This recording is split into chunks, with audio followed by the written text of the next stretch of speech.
So I'm going to show you now how to change to a new ball of wool when you've run out of the ball of, wool, of yarn from the ball you've been using.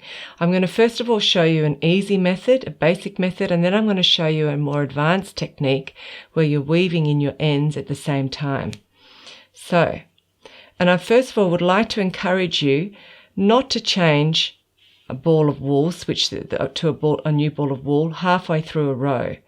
Okay, that doesn't make the knitting very strong. It's better to just waste a little bit of extra yarn if you need to, and to start at the beginning of a row. So the first thing to do, this is our tail, we've got no more yarn left. We take our new tail from our new ball of wool here, and we put the two tails together like this. And we can hold it at the back, just between our fingers in any way like this. Take our new needle and start to knit. So the new yarn sometimes can come around underneath here, and I can pinch it to my fabric with my forefinger of my left hand, and then I knit one stitch, two, maybe 3 stitches, 4 stitches, until you've got these stitches are nice and even. And then you can turn around. You've got these two tails here, and you can tie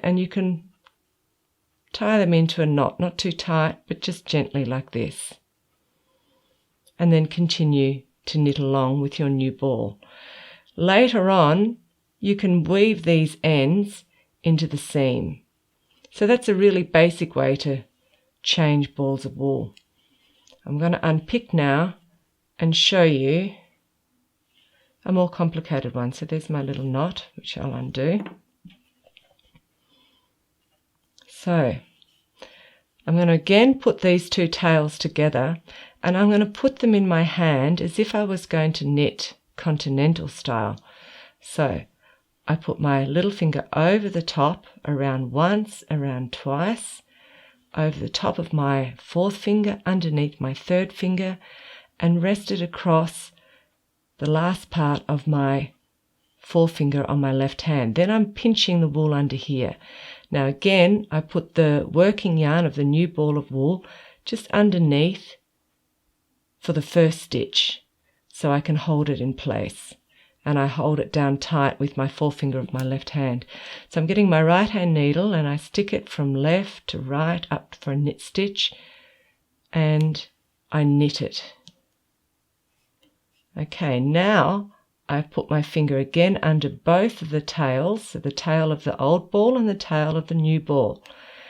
And I have both of them running across the tip of my left forefinger.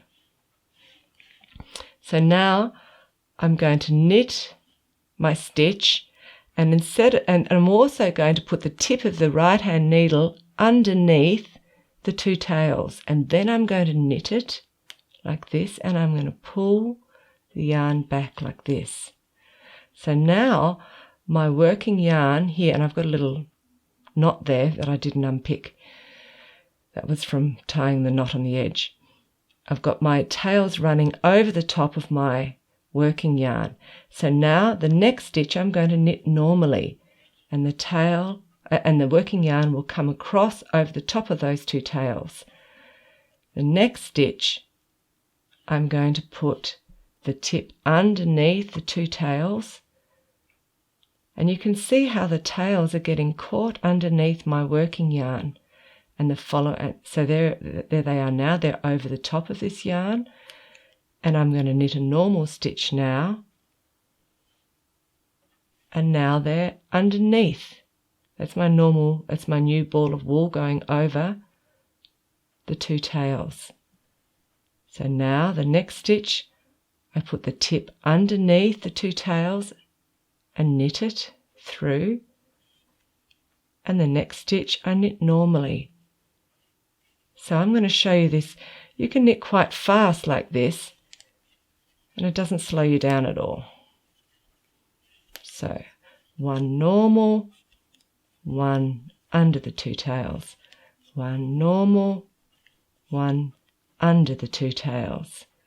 Okay, And as you can see on the right side of the fabric, it's still even. You can't see that it's bulkier because I've got the two tails underneath.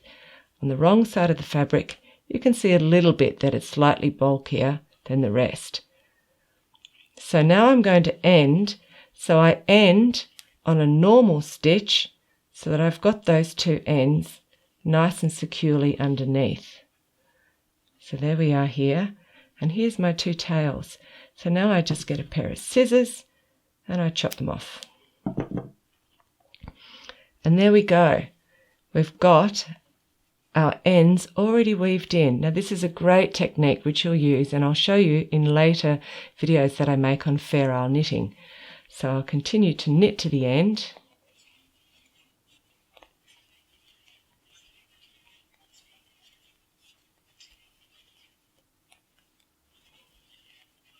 Or further along. And you'll see, if I move it along here, that there's really no difference in the fabric.